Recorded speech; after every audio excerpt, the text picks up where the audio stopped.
We are underway. The presenting sponsor for today's episode of Hoge Jahns is Visa, a network working for everyone.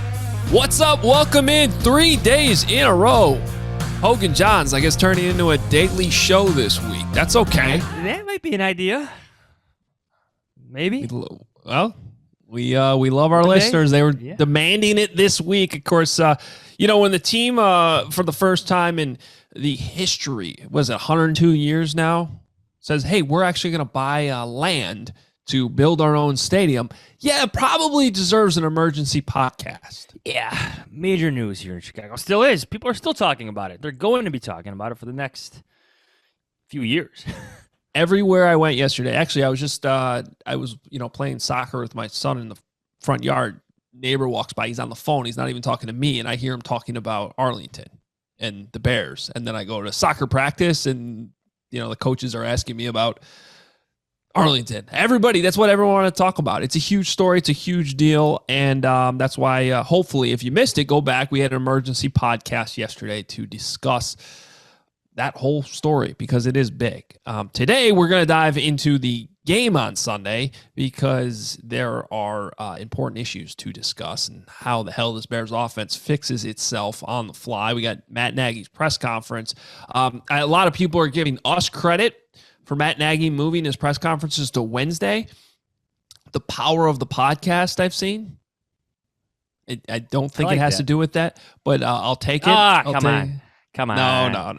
I saw that on Twitter because, Nagy opened his presser saying, yeah, we're going to start talking Wednesday. And we had made a comment a couple weeks ago about how with him talking on Thursday, we actually don't hear from the head coach basically all week before we record this episode. But now we're going to have the Nagy stuff, which everybody loves to hear from Matt Nagy every day. Especially now. Especially at press conference. It's fun. Anyway, a lot of good content this week. So make sure if you're catching up, go back and check it out. The JT O'Sullivan episode on Justin Fields is an absolute must listen. That was Tuesday. We got the Arlington news on Wednesday, and now it's Thursday. We are previewing the Detroit Lions. Welcome in. I'm Adam Hoge. You can follow me on Twitter at Adam Hoge, Hoge. He's Adam Jahns on Twitter at Adam Jahns, Jahns. We're going to have Kevin Fishbain here in a little bit. You can follow him on Twitter at KFishbain, and Chris Burke, who covers the Lions, joining us momentarily here as we do our weekly interview on the opponent. Tons of Arlington coverage up on The Athletic. They broke the story. Make sure you check out all of their coverage. TheAthletic.com/Hoge Jahns is where you go to get that. All of our coverage at NBC Sports Chicago at NBCSportsChicago.com. Even the Catman wrote a column on this. Must be big news if the Catman's rolling getting out the pen and the paper, the pencil and paper. I'm looking at our the content old typewriter. How is that? I saw the list of stories. I'm like, wait, what is this? I didn't write this. I click on it. Oh, the Catman coming hot with a column on Arlington. So I haven't read it yet. So I imagine he just takes everything he said on radio and it's transcribed into print. Yeah, you know what? I'm not I love Cat. I'm guilty of doing that sometimes too. The points I make on these podcasts turn into columns. Yes. Some of my best post game columns are done after we do the post game pod. I'm like, that was a great thing I said. I better stick with it. It's like a thought session here that we have on the podcast. We get all our thoughts out, we try them out, we see what works, and then we're like, yes, that's a good column. Stick with it. It's okay. There's nothing wrong with that. I'll take it. By the way, our friend JT O'Sullivan, he teased that there was a video coming on Justin Fields, and I have it up on my TV right here in my office. It's titled "The Justin Fields Disaster Cake." Ooh, disaster cake. He broke down all 9 sacks. It is 28 minutes and 32 seconds long. The video on 9 sacks. Oh, 9 times. It's tough, but if you, I actually plan on watching that this evening. If you want to feed or have your thoughts on Matt Nagy's scheme validated, it's actually pretty good. You gotta watch it. Check it out. The QB School on YouTube. Also check out our YouTube if you're not already. You could be watching on YouTube right now, Hoge Jahns. And we better start breaking down the Lions, getting into this thing. So we do so as usual with the Lions. The Lions are the Lions. That's what we always say on this podcast. If I was in Detroit, I'd start saying the Bears are the Bears. Maybe that's what they're saying. Let's bring in Chris Burke, who covers the Lions for The Athletic. He's Chris Burke. You can follow him on Twitter at Chris Burke NFL. He covers the Lions for The Athletic and host of the podcast with the great name One of These Years, which could work for either team in this matchup, the Bears and the Lions at Soldier Field on Sunday. What's up, Chris? Thanks for jumping on again with us. Yeah, how's it going, guys? Very good, man. Are you outside practice right now? Yeah, I got here a little early. Thought you might want to take in the scenery. It's actually colder than I thought it was, so I'm regretting standing in the shade for this, but that's all right. Yeah, we got availability in a little bit here, and coordinators talking today, so we'll see if they say anything interesting. We got Chris outside. If you're watching on YouTube, he's outside the Lions practice facility where the foliage is changing in Detroit. There's not much around here. I could show you the view, but it's pretty much just like the trees box everything in, and then there's like a bunch of like Ford plants and stuff in the background. So there's not much beyond the building behind me. Random so practice it's question. Detroit. Yeah. Right. Exactly. Do they practice inside a lot? Like, I know they're a dome team, but do they go outside? They're usually outside. It's mostly like winter. Every once in a while they'll be in there. It was a big thing with Matt Patricia. He made them practice outside in like a blizzard, and they had a game like, I think they were playing like in Miami that week or something, and they practiced outside in the blizzard, and everyone was trying to figure out why they were doing that. But yeah, they're not in. We go inside for practice maybe like twice a year, so it's pretty infrequent. Makes sense when you play indoors. Speaking of our friend Matt Patricia, he's gone. Mitch Trubisky is gone, and that favorite matchup of mine twice a year in which Matt Patricia would insist on playing the one defense Mitch Trubisky could consistently beat is now not part of this matchup anymore. I'm sad about it, Chris, and now I don't know what to expect with this Lions team. There were people here that wanted them to add Trubisky just so they didn't have to play him anymore when Matt Patricia was here. So, a little disappointed we don't get that. I don't know. Every game's kind of a mystery with them. Like, the offense has some stuff that they can do well. DeAndre Swift and Jamal Williams, TJ Hawkinson. The defensive line's been playing all right. But everything else, it's kind of game to game. You wait and see what it's going to look like because they're playing a lot of young guys. They're playing a lot of guys that are new here. And so you don't know. I mean, 3 games in, they've put up a pretty good fight, especially last week against Baltimore. Should have won that game, but you don't know. I don't know. This could be the week they break through. They could lose 40-0. It's one of those seasons. You did a great story on Dan Campbell in September, and this guy is a character. Here in Chicago, we just get like these sound bites. We think they're hilarious. You've gotten to know him a little bit better. Like, who is this guy who's now in charge of the Lions? Yeah, I think the most interesting thing, and the reason we wanted to do that story is because he's kind of this, like I've used the phrasing before, like he's this like cartoon of a football coach, that gets presented publicly where you get those sound bites about biting kneecaps and his coffee order at Starbucks and all these random things.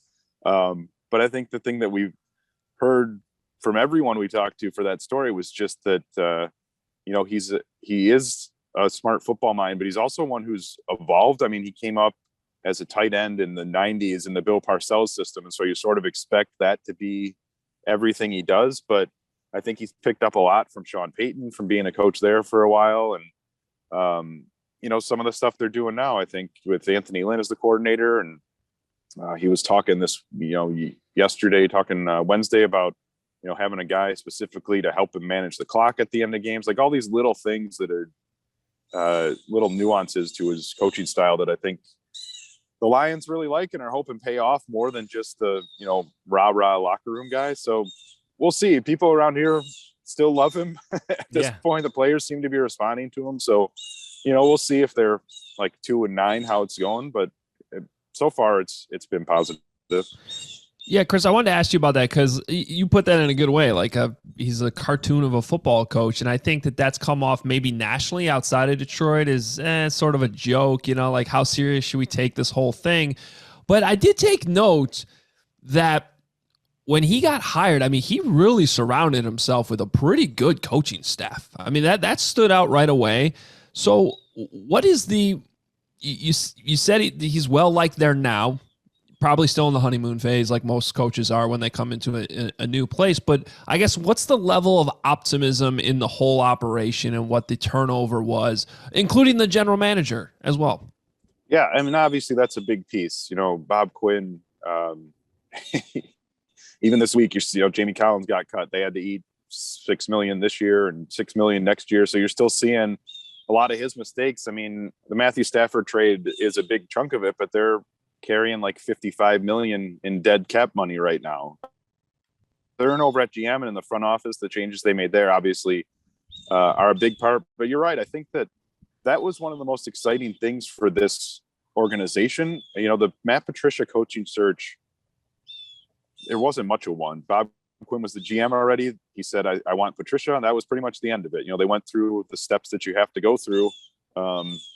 But that was it. And this one, I think they took a lot more time with and dug in a lot more. And I think they're really excited by what you mentioned, that there were a lot of smart NFL people out there who said we'd be willing to come work with him. And so, you've got Anthony Lynn calling plays on offense and Aaron Glenn calling plays on defense. And he's probably going to be a head coach somewhere at some point, I think. And, Aubrey Pleasant's their defensive backs coach. He's probably going to be a coordinator in the near future. So you've got all these guys kind of built in here that I think have a chance to keep moving up the ladder. And that's what you want. I mean, you don't want to lose those guys when they get those opportunities, but you want, kind of those up and coming coaches that the rest of the league respects. And I think, this has the makings of a really good staff. Again, we're pretty early in this thing, but it seems like there's a lot of people here who know what they're doing. Do you maybe see all that experience and all that potential maybe coming out in some of these early games? I know, look, the win and loss record isn't what you want it to be, but they were beating the Packers, right? They needed the Ravens needed a record-setting field goal from Justin Tucker off right. off the crossbar, to beat the Lions. Like, are the Lions like sneakily pretty good, pretty competitive here? I don't know about pretty good. I think that they can be competitive because I do think that they're pretty bought in right now. I think they're playing hard. I think that the veterans they brought in have understood what this situation is. That's one of the reasons they wanted Jared Goff. It wasn't because they think he's the best quarterback in the world. They thought he could be pretty decent in this offense, which he has been so far. And they thought he would be good in the locker room and sort of understand the challenges of, leading a team that's not going to be great this year and maybe is 2 or 3 years from contending. So I think that all that's sort of fed down through the young guys. They're playing a lot of them right now, but I do think like the Baltimore game specifically, that was, that defense up until the 4th and 19 where they had a blown coverage did a really good job in that game, especially against Lamar Jackson, kind of kept him in the pocket and made things difficult for him downfield. And I think a lot of the credit there goes to Aaron Glenn with how he called that game and goes to that defensive front, which is the most veteran unit on the roster. So I do think some of that stuff's coming out. They need a win at some point to make sure that it's sticking, but I do think you're seeing some of it. All right, well, time for that pick. Did they get that win against the Bears this weekend? I know I'll probably get the homer tag for calling it. I do think I've got them winning this week. I mean, I think it's going to be one of those games that goes down right to the end. I don't think there'll be a ton of points in it, but they've been in these games. And, last week they needed a drive at the end to take the lead. Jared Goff gave them a drive to take the lead. I think that they're decent enough at the moment to hang in there, and they seem to be pretty cohesive as a group, which, just looking at the Bears from the outside in, I don't know if that's the same there. Maybe you guys can tell me, but I think that they're going to be right there at the end, and it kind of feels like they're due to steal one. This is a good opportunity for them. I could certainly see how that's being viewed that way from after what happened in What do you Cleveland. mean? Yeah, no, I don't think there's much of an argument here at all. And then we got to get a bonus pick too, because Wisconsin's playing Michigan this weekend. People have been asking me when I'm going to start to get excited about Michigan this year, because the start's been all right. They struggled last week against Rutgers, and this is the game. I said if they can go win at Wisconsin, I'll start to get a little excited. But I don't think they can go win at Wisconsin, because the last couple of years have been horrible for Michigan, at least in this matchup. That Wisconsin does this stuff that seems to drive Michigan crazy. So I got the Badgers, like, I don't know, with 27-21, something like that. Maybe Michigan at least keeps it a little closer this year. What do you think? You got to be picking Wisconsin, right? I need the quarterback to show that he can throw the ball within 10 yards of a wide receiver before I'm going to pick them to score 27 points in any game. All Just right, put it that way. That's fair. It's been rough. It's been rough, but should be a fun weekend of football. Usually for me, it involves a lot of bad quarterback play, but that's fine.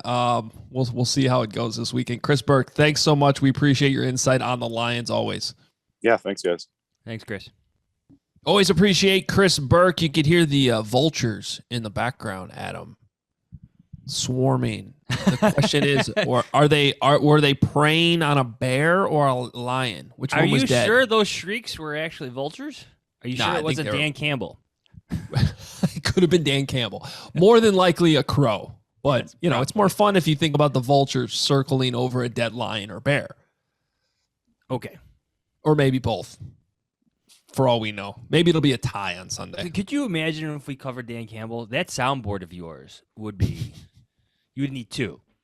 I was actually thinking while we were talking to Chris, it is a huge fail on my part that there is not already a Dan Campbell soundbite on there. We got time. Well, I know, but There's they're playing this game. week. Yeah, I know. So I blew that. We've been busy. I'll building take stadiums or buying land and whatnot. No, don't care. Yeah. Still got Mitch there. I'm just disappointed Mitch isn't in this matchup. He loves the Lions. He's crushing Matt Patricia's Lions. Those days are over. All right, we move on, though, and we start breaking this thing down. Throwing a curveball this week. It's been a crazy week. We did not have the Fishman on Tuesday. So to make it up to him, we're bringing him in, and we are giving him the whole segment of our three big questions. Now, we should say this is probably just John's trying to get out of the work and putting it on Kevin, but nonetheless, welcome in the Fishman. Gentlemen, you guys want my Dan Campbell fun fact? Yes. Christmas Eve 2006, Dan Campbell caught a touchdown pass against the Bears. How long? That's the facts. That's 100% truth. Truth. 11 yard. Wait, no, I don't remember. He had 11 career touchdowns. One of them came Christmas Eve 2006 as a member of the Lions. I was really struggling this week. I enjoy putting my fun facts together in the Friday mailbag about the matchup and the history and all that stuff. I was really struggling. I was, as you can tell from that one, I was grasping for something because the Bears Lions, it doesn't get less interesting than that. I was going to say, we were just discussing how many great games there were. This was off the air, but how many great games there are this weekend. The one we're going to be watching at Soldier Field, not one of those games. No. Mike Lennon would agree. Yeah. So let's just stop the podcast now. That's No. I've got three big questions though. Yes, let's hear them. Don't I'm disappoint. ready. They're not on my sheet today, which is great because it's going to be a surprise. Oh yeah, I meant to ask you if I was supposed to send these to you beforehand. No. You know what? Johns puts them in there. I don't read them, so it doesn't make a difference. Okay, here we go. First question. Will the Bears actually utilize the tight ends on Sunday? Or was the tight end is an important part of Matt Nagy's offense, a facade? That's a good question. Because you want to naturally say yes because they just have to be used eventually. Like all teams, even if the tight end position isn't that important, the tight ends get targeted. right? Play action plays and whatnot. So I want to say yes, but I am not confident in that answer because we've seen what the numbers are. I mean, J.P. Holston played all last week. Jimmy Graham had 7 snaps? I think Jesse James had 1. And how Well, many times was Cole Kmet singled on Myles Garrett? They didn't need any help blocking. Why? What do they need Jesse James for? Or JP Holtz? It's all a problem. I do think if we're going to see a Bill Lazor offense on Sunday, that was when Cole Kmet started to, get a little bit more attention in the passing game. So that could mean a bit of an uptick. Prove it. That's my answer. Prove it. So I'm going to go with no until I see it. Yeah. Question 2. Who should require more attention from Sean Desai in the defense in game planning this week? DeAndre Swift or TJ Hawkinson? Ooh. I guess which one do you guys see as like a bigger threat to kind of change the game? I think they struggled a lot with Hawkinson past couple of years, and Swift should have won the game for Detroit last year in week 1. Yeah, I'm going to say Hawkinson because I think it's the bigger concern of the Bears defense is coverage. So I think if you got to be worried about one thing over the other, to me, it's definitely TJ Hawkinson. Really good player, really coming into his own. And like you said, it's been a struggle before for the Bears against him. So I think that's the big thing. The Bears front is playing so well that, they actually played pretty well against the Browns running game last week. Eventually what happened was they went to the screen game.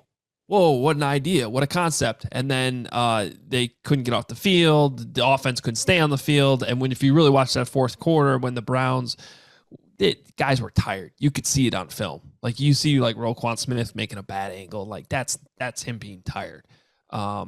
So I think they'll be fine against Swift. I think the bigger concern is Hawkinson.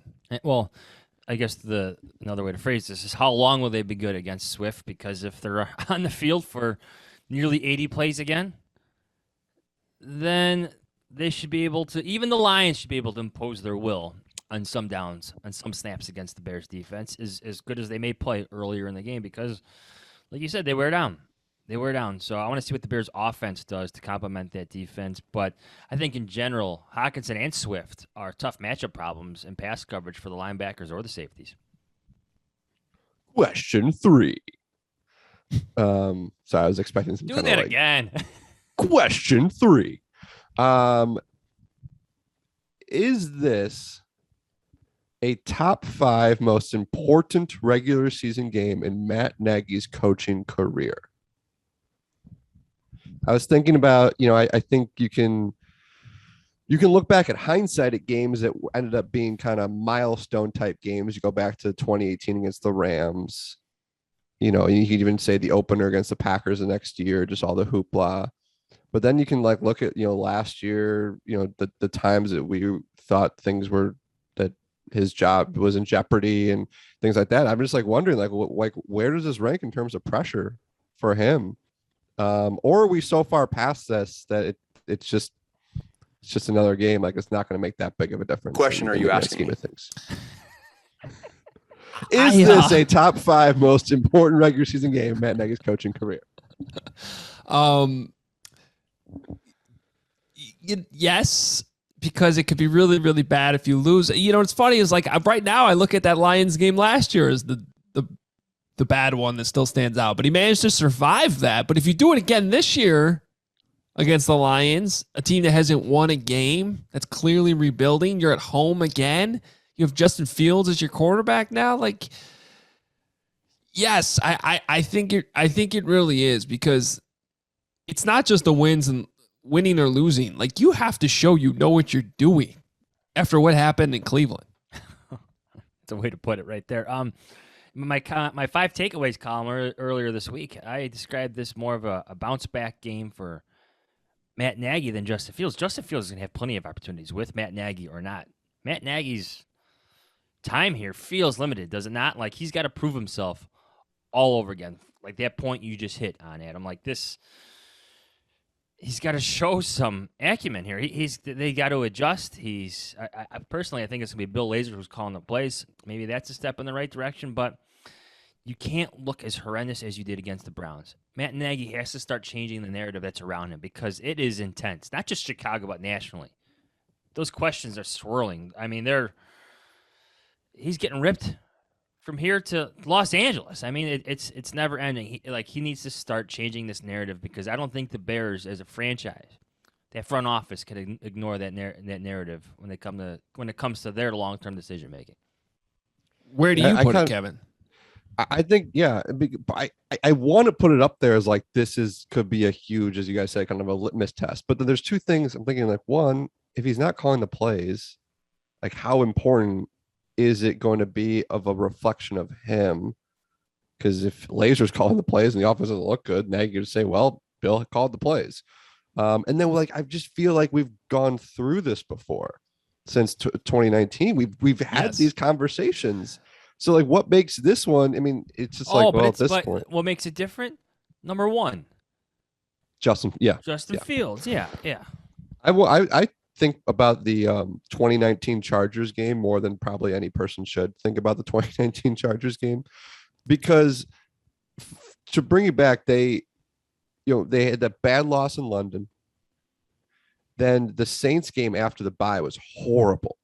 Remember, they ended up putting up a ton of garbage time points in the fourth quarter. And he, to his credit, was like, that doesn't mean anything. Like, there was a bad game. And remember, that Chargers game was like, all right, are you going to recognize that this offense is broken? And he did. Like, they ran the ball a ton. It was under center, boot action stuff. It was like the first time we saw it a little bit against Denver in week 2, but like this was a revamped offense, and it worked until Mitch Trubisky missed a wide open Taylor Gabriel. He threw an interception, and then Eddie Pinheiro missed a field goal. And I always thought, if Eddie Pinheiro makes that field goal and they win that game, do we see that same offense next week in Philadelphia? Do we see that same offense continue to build? Because I always think about, like, if the offense we saw last season during the win streak, if that was what Matt Nagy built for Mitch Trubisky prior to 2019, like, what would the narrative be? I don't know. Like, again, I'm going down a lot of different rabbit holes, but I think about that Chargers game, and I think about this game. Like, is this the game that he's going to be like, all right, we got to just change everything, and part of that could be trusting Bill Lazor to do that. Yeah, but I actually like that you bring up the Chargers game, because I think it is definitely on the list of, if you're going to rank the top 5 most important ones, and it, you're right in the mistakes that Trubisky made, and the kicks got to be made and all that, but the one thing about that game was he got away from the game plan in the fourth quarter.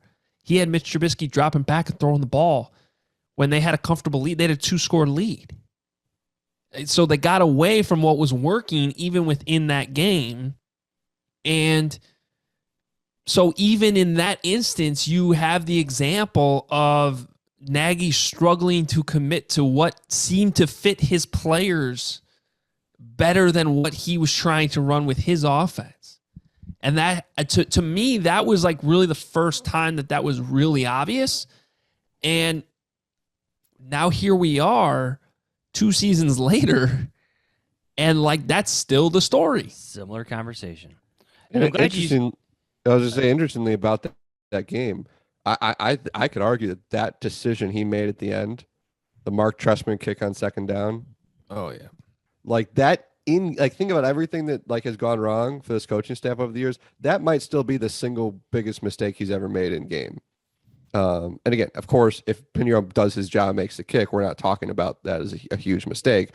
But I still look back to that just being like, like I could not understand that decision in the moment, and they lost the game, and then they just lost everything they had built. They went 1 for 5 in the red zone that day. Like, it was like you had something that could, work.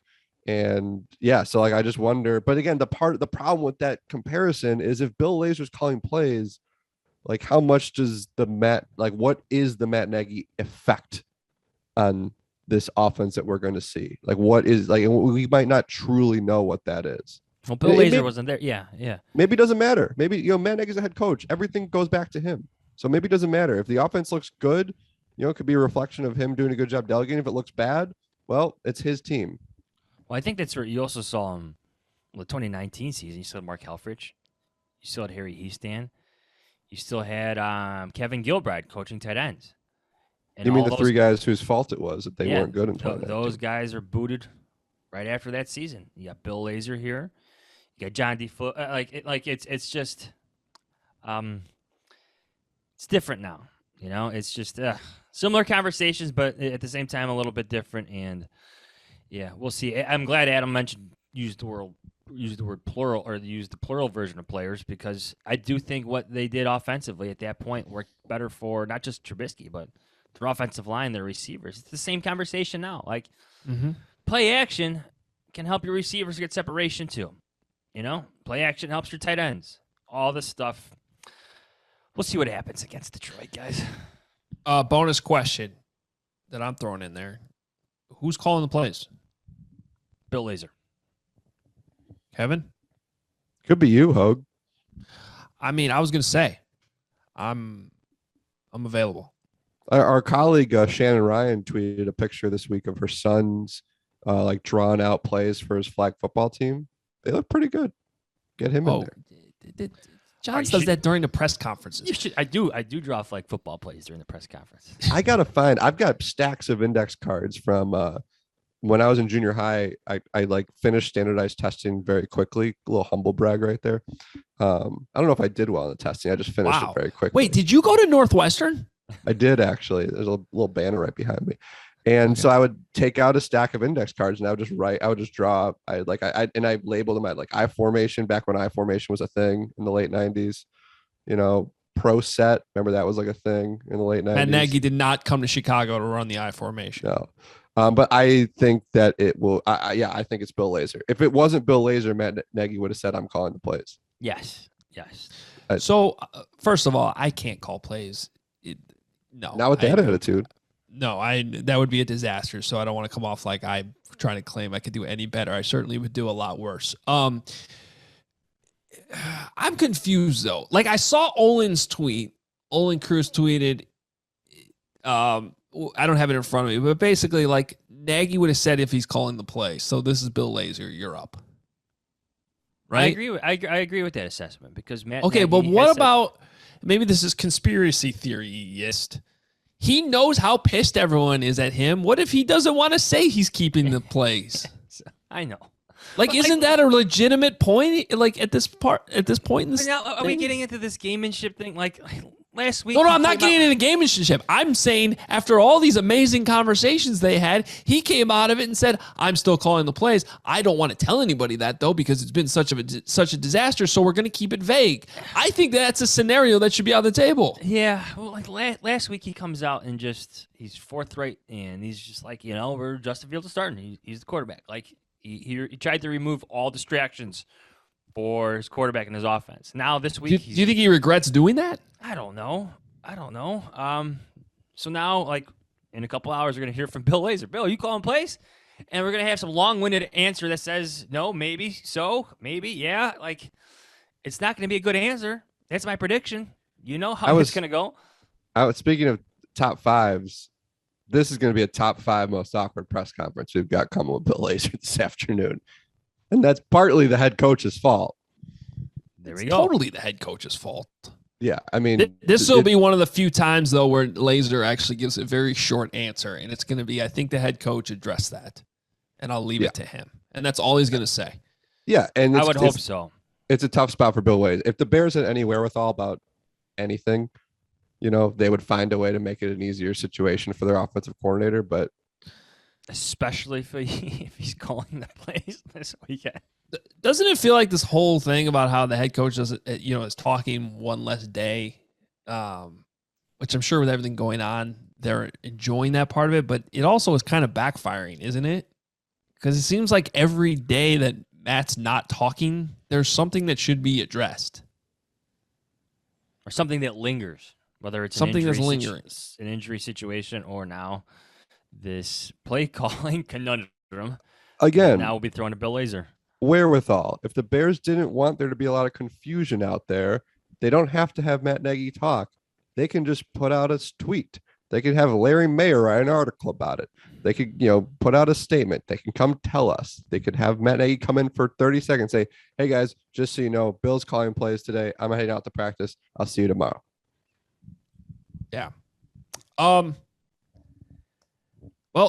I find it interesting that you guys both think it's definitely Lazor. It seems like a lot of people think it's Lazor. So I think I should trust all of you guys. I I'm confused. That's where I'm at. Well, I know it where the shouldn't Bears are at. The Matt Nagy is always talking about where the Bears are at. I'm confused. That's where I'm at. Shouldn't it also why? always be an asterisk though? Like, I can't find the why on this one. Was Bill Lazor really calling plays all of last year when he was calling plays? I think that's a real. Yeah, I don't think he was. Yeah. Right. Yeah. So like, even if Bill Lazor's calling plays on Sunday, I hate to get existential here, but is he calling plays? Are we even going to be there? Where are we? Arlington Heights. I'm going to drive to Arlington Heights Sunday. They got Mr. D Sports Bar. I don't know if that closed Saturday too with the rest of the track or if it's still operating, but the Bears game might be on there. We could just cover it from there. I think I'm going to cover the Bears from there until they move there. We'll see you in 5 years. You might get better food. Oh, 100% I will. I've eaten there. The food's phenomenal. A beer. Have a couple beers during the game. Maybe there'll actually be coffee, after the game available. I don't know. We'll see. A lot of issues here. That's going to be the best part of the movie in Arlington Heights, though, is the food upgrade. Well, we hope. Well, the food for everybody else. All we got to do is get that lady from the press box at SoFi Stadium. Like, that should be the first hire the Bears make. Is that lady who is like, I will get you anything. You don't have it. You want McDonald's? I'll go get McDonald's for you. Like, she would have done anything for anybody there. That's who the Bears should be trading for right now. No. Okay. Should we talk about some other games? Oh, we got to make our picks. You sticking around for this one, Kev? I didn't make a pick, so Probably not. You didn't pick the game? not yet. So let's put him on the spot, Adam. Yeah. I like to generally wait till I collect all of the picks No, from our staff. no. I like to, Now you're on the spot. Who you got? Fox, wait, noon, Lions at Bears. Bears favored by 3. mm, Typical home spread. This is a tough one this week because I picked the Bears to win last week. And what kind of idiot would have picked the Bears to win last week? Everybody on this podcast. Everybody on this podcast. And our good friend Patrick Finley made fun of me about it when he saw my pick. I mean, it's too bad people think we're good at our jobs. Your research. Give me a minute. You guys go ahead, and I'll let you know what my pick is. All right, I'm picking the Bears. Me too. I think there's going to be a bounce back. The defense is still playing well. They're going up against the Lions. They're not going up against the Browns. There is a difference. I do think T.J. Hawkinson is a matchup concern for sure. But I think they can weather the storm. The offense literally the offense has to be better. I mean, I guess there's a very, very, very small chance or scenario that it could be worse. Like, technically it could be worse, but realistically, there is no way that it won't be better. Even if they average 1.2 yards per play, it is better than 1.1. You're also not facing Myles Garrett. Sorry, go ahead. No, yeah, exactly. And I also think, so the Bears are due for a bounce back. You can look into that Ravens game last week, I think a little bit too much. The Ravens had just beaten the Chiefs. They were ripe for a letdown game. We're going to Detroit, Adam Hoge's gonna make us their survivor pick. Everybody in the world thinks we're fine, and then it's all gonna come down to a Justin Tucker 66-yard field goal. I think that was a huge letdown game by the Ravens, more so than it was anything the Lions did. I realize they're fighting, but this is a game the Bears should win, and I think they bounce back, and they do win. I'm not saying it's pretty, but they find a way to win the game. I'm going to go 17-14 Bears. If you watch that Ravens game, I mean, the Ravens actually had multiple opportunities to really blow them out with some drop passes and, potentially drop touchdown passes. It's going to be an ugly game. I'm going 17-14. I don't even know if the line score 14, maybe 17-13, but 17-14. I'll go with that right now. Justin Fields has to be better. He's too good not to be better. Like, that's my most serious analysis in this one. Is like, eventually his talent has to be, like, obvious. It just has to take certain plays over. Maybe Matt Nagy or Bill Lazor, we should say, helps call plays that helps facilitate that talent in terms of taking over, at least for a few possessions here or there. 17-14 Bears. In 1981, coming off the Bears' 23-7 loss to the Lions, which was the last time they had an offensive display as bad as what we saw on Sunday, they followed that up with a 10-9 loss to the Dallas Cowboys. I'm going to flip that and say Bears 10, Lions 9. That sounds like a riveting afternoon at Soldier Field. A win to win. Can't wait. Okay. Bold predictions, anybody? Bold predictions. Skip it this week. I'm fine with it. I honestly. Justin Fields scores a touchdown. 2. 2. All right. It's week 4, guys. Week 4. All right, Kevin, you want to pick any of these other games? You just want to go? I'm fine if you want to go. I got some things to do, so maybe I'll take you up on that. But if you want to stay and make some picks, we're gonna be. You know what? I was looking through the slate, and it's a tough slate, so I'm gonna. It's a fun slate. There's a lot of good games. Oh, it's a great slate. But I'll let you guys handle that. I'm gonna go have some breakfast. Okay. It's 10 a.m.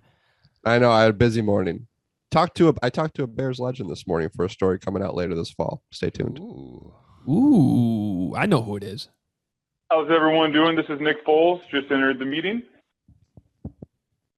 Bye, Kevin. Have a good day. See you again. Hi, guys.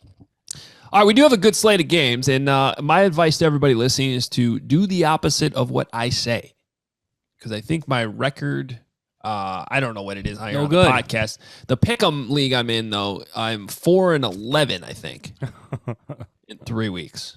So that is. Want to get through these fast, and just go at whim.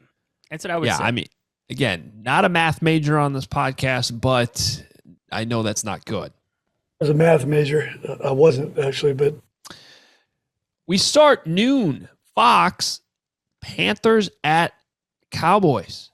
Cowboys 4.5-point favorites. All I want to do here with this analysis is give Sam Darnold some credit that I didn't give him preseason, where I said the Bears should not pursue him. That marriage with Joe Brady and Matt Rule it's working. It is working. He's playing some good football. I might actually say I think the Cowboys win, but the Panthers cover. Yeah, I'm surprised that this is this high. Maybe an over adjustment to the Cowboys. That being said, the Cowboys have been. I want to say of the 4 wins I have, I think 3 of them are the Cowboys. So I got to keep riding the Cowboys here, and they're getting the job done there. They're overcoming their head coach, I think. They have a good offense. The defense is improved. And this is at home. I'll be on a short week. 4.5 seems like too much, but I don't know what I'm doing at this point. So let's go with the Cowboys. Just being honest. Kendall Fuller delivering for the Bears defense. CBS noon. The Browns go to Minnesota. The Browns are a 2-point road favorite. Kevin Stefanski's return. Give me the Browns. That's it. Yeah. I do want, regardless of what happens with this Bears team, I feel like I owe the Browns a little bit of an apology for not believing in them more. Like, that's a good team. That's a good team. Mirror images of one another in this game. It's going to be really interesting to watch from that standpoint. But I think the Browns are better on both sides. Like, just enough that, especially on their defense. I would take their defense over the Vikings defense for sure. Yeah. More star power. So I'm going to take the Browns as well. You're not listening, Chris. Fox 305, Cardinals at Rams. Another good game. The Rams are 4.5-point home favorite. I think the Rams are the best team in football right now. They just beat Tom Brady and the Buccaneers. I got them by a touchdown. I like the Cardinals. They're exciting. Kyler Murray, early MVP favorite. Give me the Rams. Best team in football. Yeah, both teams undefeated here, but I agree. I think the Rams are overall. I mean, they're good on both sides of the ball. That win over Tampa was really impressive. I would be a little concerned about a letdown game if this wasn't a divisional opponent that was undefeated. Like, I'm pretty sure the Cardinals have teams' attention right now, so I don't see this being a letdown, and I agree. I will take the Rams. All right, so 2 words, Aaron Rodgers. Hall of Fame. 2 words. Aaron Rodgers and the Packers hosting the Steelers, CBS 325. The Steelers, not that great at football anymore. Packers, 6.5-point home favorites. Give me the Packers by a touchdown or more. They're just heating up. They are. They've I think, by the way, I think I've been right about the Cowboys every week, horribly wrong about the Packers every week, including last week. I think I locked the 49ers on this podcast. So definitely go against me here with the Packers. I think they cover too. So probably going to regret that one, but, whatever. I'd like to see him get his hands on more balls. If you can't tell, my confidence has been really shot. Stay out of those confidence pools then. Vic Fangio and the Broncos hosting the Ravens. The Broncos. Yeah. Broncos are favored against the Ravens here in this game. Interesting spot. CBS 325. It should be pointed out the Broncos' 3 opponents, I believe, are 0-9. Yes. I like the Ravens in this one. Winning by almost a touchdown. I know it wasn't pretty in Detroit. We talked about that earlier. But they have the superior quarterback. I think they have the superior team. I agree. I think this is one of those situations where you got to kind of feel the roller coaster of the NFL. You got the Ravens coming off a really bad performance in Detroit where they're very fortunate to win. They're going to bounce back. They're going to play better. They're going to correct some things. The Broncos probably feeling really good about themselves at 3-0. They've played nobody, though. That's not to say I don't think the Broncos are a good team. I just think for this week, it kind of sets up for that swing to go back towards Baltimore, even though this game is being played in Denver. But hey, this is definitely a prove-it game for the Broncos. I mean, if they want to come out and say, hey, we're for real, this is a good week to do it. But I am going to take the Ravens in this one. I think that's the smarter play. Bears. Monday, I guess we're doing a bonus game here, which I'm fine with because there's a lot of good games. Monday night, ESPN, 7:15, Raiders at Chargers. The Chargers are 3-point home favorite. I like the Chargers in this one. I don't want to say they're up and coming because I've always felt like they've had a lot of talent. I think Justin Herbert takes them to another level. We saw that last week against the Chiefs, right? So, Raiders are undefeated. They're playing pretty good, but strikes me as a game where you're going to see Justin Herbert's name mentioned nationally a lot after it. He looks really good. He looks really good. He's got a really good left tackle now. There was I forget if I did the power rankings pre-draft or post-draft. Might have been post-draft after they drafted Rashawn Slater. But regardless, I was looking at the teams, like what they had done, where they were at the end of last season. Now, the Chargers went 6-10, so they weren't really high on my power rankings when the last year ended. And all of a sudden, I remember looking at this, and I'm like, I like this roster. I like Justin Herbert. I like that defense. I like that they have Brandon Staley now with that defense. And I kept going, they're better than this team. They're better than this team. They're better than this team. When it was all said and done, I had them in the top 10. This was back in April. And one of the few things I like about the start of the season was what I've seen from that team. They're good. To me, they're a really good team. So the Raiders undefeated. Maybe like the Raiders have the win over the Ravens that they can point to. But I do think that this is kind of maybe a setback for them a little bit in a tough spot against the Chargers. So I'll take the Chargers. I like the QB duel in this one. And if, again, my My picks always come down to that. I like Herbert winning it a bit more over Carr. Dexy. We agreed on every pick except for the Panthers Cowboys. So I apologize to you in advance. Follow us on Twitter at Adam Hoge, at Adam Jahns. Read our coverage at theathletic.com/Hoge Jahns for Johnsy and Kevin Fishbain. For me, you can get me at NBCSportsChicago.com. T-shirts up, obviousshirts.com. Please check out our YouTube page, channel. Watch it, subscribe, hit the notifications. We appreciate you doing that. People loving the YouTubes, the comments there in the YouTubes, some fun things there. So, and probably some not so fun things too, if we're being honest about comments. But we love all the feedback. We love your support. Any final thoughts there, Johnsy? No. Lions, Bears. A little bit different. Still Lions, Bears. The Bears are the Bears and the Lions are the Lions. Vultures, they're circling, man. Pretty sure that's still Dan Campbell, but or a crow, but just got to think about it. See ya. Talk to you after the game. See ya. 2 see yas.